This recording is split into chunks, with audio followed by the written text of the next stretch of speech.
Poliisin työn viehätys on sen vaihtelevuudessa. Jokainen juttu on omanlaisensa. Aina ei homma ole herkkua. Tämä tapaus oli yksi urani sikamaisimmista.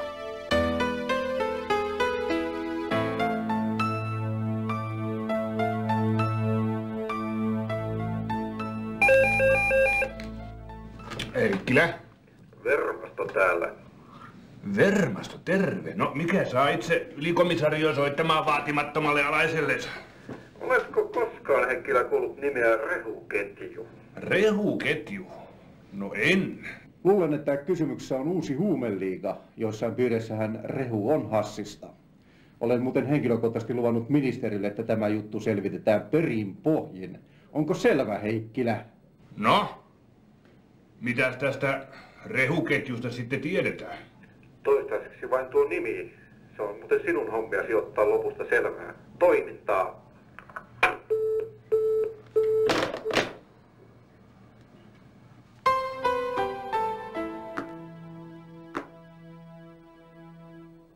Välini ylikomissaario Vermaston kanssa eivät olleet kaikkein lämpimimmät. Oikeanlaisten suhteittensa ansiosta mies oli vienyt ylikomissaarion viran nenäni edestä. No, aloitin tutkimukset apulaiseni etsivä virran kanssa. Vietimme tuntikausia arkistoja penkoin. Turhaan. Kukaan ei tuntunut kuulleenkaan mistään rehuketjusta. Suu puhtaaksi. Mitä tiedät rehuketjusta? En mä tiedä mitään. Mistä sinä hankit rehusi? Vaikka maatalouskaupasta.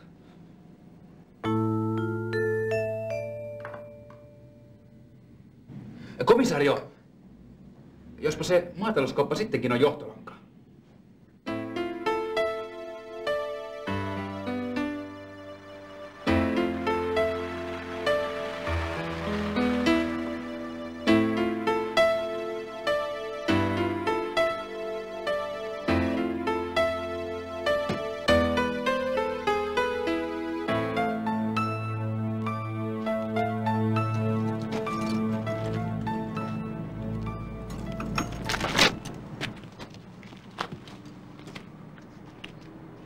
Hetki on alkuviikosta.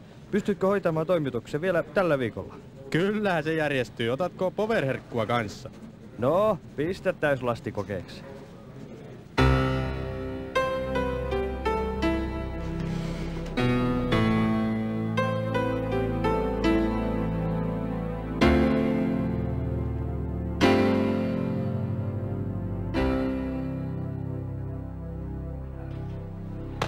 Alkaa polttaa. Seurataan tuota miestä.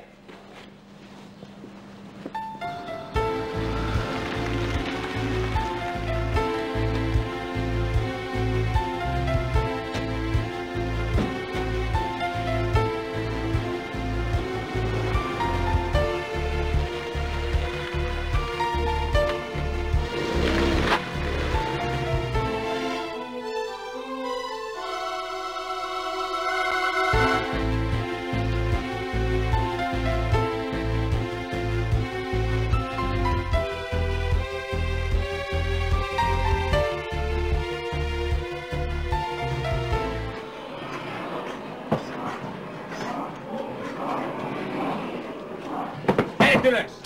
No niin, peli on pelattu. Rehuketju on paljastunut.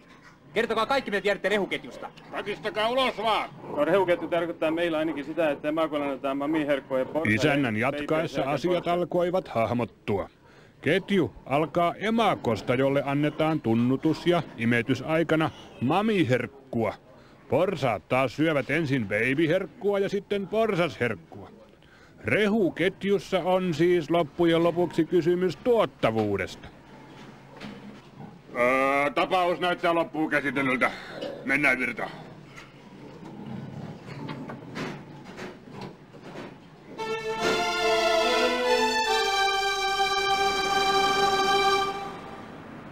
Vermasto.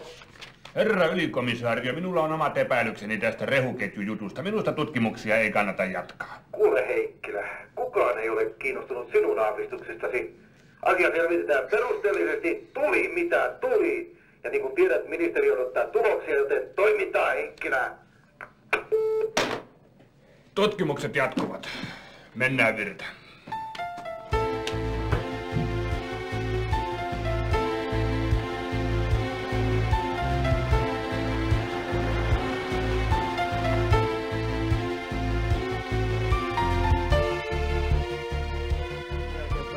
Asian eli valmentimen täyttöön.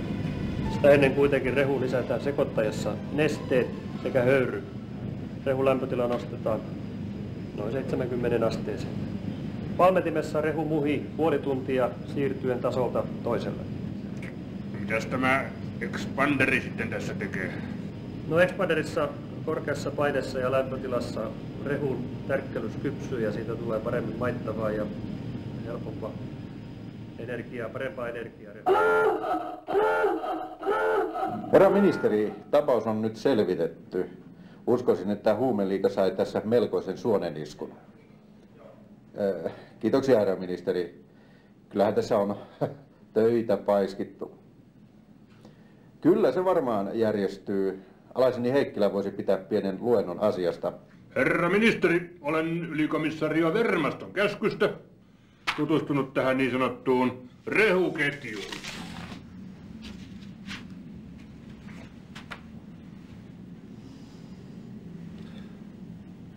Tämähän on rehua, komissario Heikkilä. Niin onkin, mutta ei mitä tahansa rehua näkään.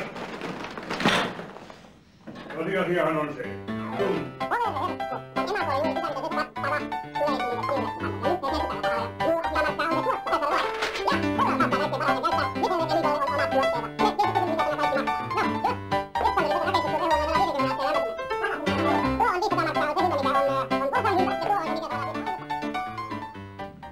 Olisitpas nähnyt Vermaston ilmeen, kun hänelle lopulta selvisi, ettei rehuketjussa ole kyse huumeista, vaan raisiorehuista. Ja porsastuotannon tehokkuudesta. Vermasto muuten siirrettiin maatalousministeriöön. Sikamaista, komisario Heikkilä. Sikamaistapa hyvinkin.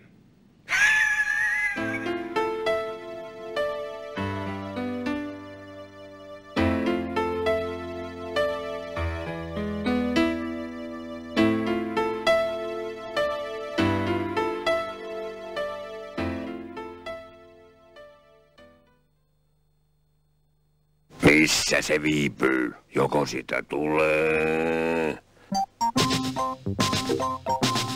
No nyt tulee Suomen maittavinta mellikivennäistä. Ja mellissä on kaikki. Kyllä melli maittaa.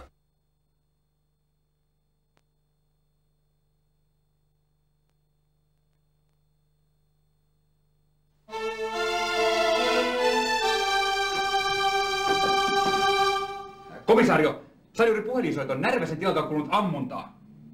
No onko hälytyspartio lähtenyt liikkeelle? Siinä se ongelma onkin, kun miehiä ei riitä. Mitä tehdään, komisario? Lähdetään itse.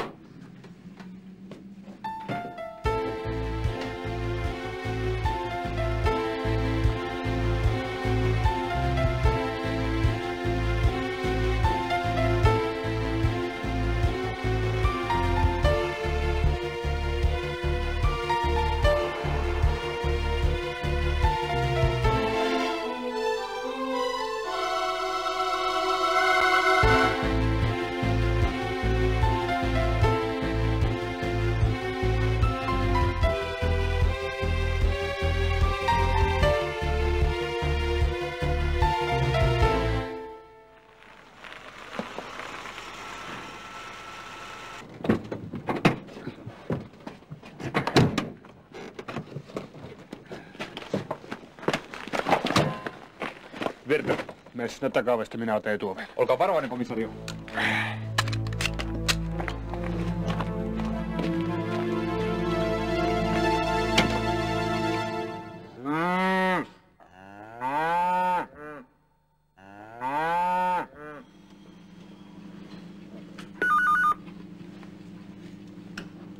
Heikkilä. Vermaston maatalousministeriöstä, terve. Ammuitko takaisin? Sinäkö se meidät tänne huijasit? Kuule, kohta ammutaan ja kovilla. Älä nyt hikeny, Heikkilä. Mulla on sulle oikein kunnon tutkimuspyyntö. Närväsen tilalta on nimittäin viime vuoden aikana saatu käsittämättömiä maidontuotantolukuja.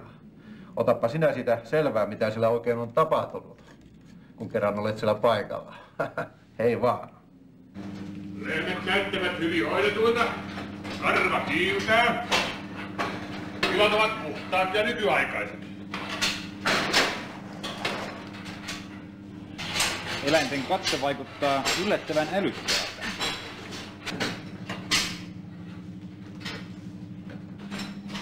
Vuosituotto 15 000 litraa. Onko se paljon vai vähän, komisario? Mitä? 15 000 litraa yhdestä lehmästäkö? Ei voi olla totta. Ja keskituotos on noussut viimeisen vuoden aikana yli 2000 litraa lehmää kohden. Tätä pitää tutkia lähemmin. Komisario, voisiko ruokinnalla olla vaikutusta maidontuotantoon? No totta Mooses sillä on, miten niin? Täällä on jotain säkkejä.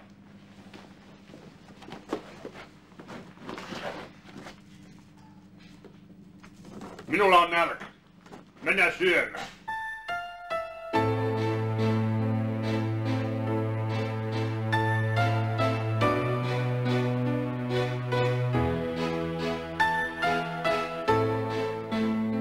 Ruokailtuamme jatkoimme tutkimuksiamme. Ajoimme kylän maatalouskauppaan ja haastattelimme kauppiasta. Mies kertoi maidon tuotannon riippuvan monesta tekijästä. Yksi oli lehmän yleinen hyvinvointi, eli lehmiä tuli hoitaa huolellisesti. Se puoli Närväsen tilalla oli kunnossa. Entä ruokinnan vaikutus?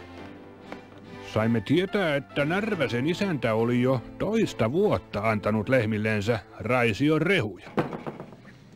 Jäljet johtavat rehutehtaalle, rakas Watson. Rehun lämpötila nostetaan noin 70 asteeseen. Valmetimessa rehu muhii puoli tuntia siirtyen tasolta toiselle. Sen jälkeen rehu menee normaaliin rakestuskoneeseen, jossa se pelletöidään. Siitä tulee raetta, 5 millin raetta normaalisti. Ja sen jälkeen tuote, joka meillä on ollut ehkä kostea, se kuivatetaan ja sen jälkeen se jäähdytetään, koska se on vielä lämmin. Sen jälkeen tuote on valmis mureistukseen, jos on mureinen rehu kysymyksessä, mutta me ohitamme mureistuksen, jos on rakennerehu kysymyksessä. Tuote seulotaan vielä kerran, punnitaan ja sen jälkeen se on valmis siiloon.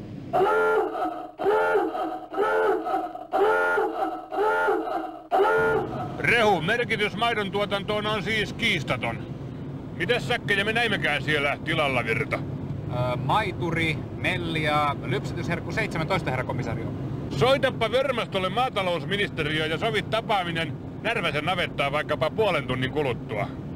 Sano vaikka, että ammunta kiihtyy, tarvitaan lisävoimia. Ja me pojat ajetaankin nyt suoraan toimistolle. Onko Närväsen isäntä? Vermasto tässä maatalousministeriöstä päivää. Saimme juuri tietää, että siellä teillä päin liikkuu joku huijari, joka esiintyy minuna. Niin, Vermastona. Väittää tutkivansa tilojen maidontuotannon kasvua. Niin mehän kyllä tiedetään täällä, että teidän tilan kasvu on saatu aikaan raision rehuilla, maiturilla ja lypsätysherkulla. Aivan joo. Jos se huijari nyt kuitenkin näyttäytyy siellä päin, niin eiköhän anneta Kelmille opetus. Se on semmoinen riskimies, niin eiköhän se jaksaisi vaikka lapioida lantaa. Joo, niin tehdään. Kuule niin.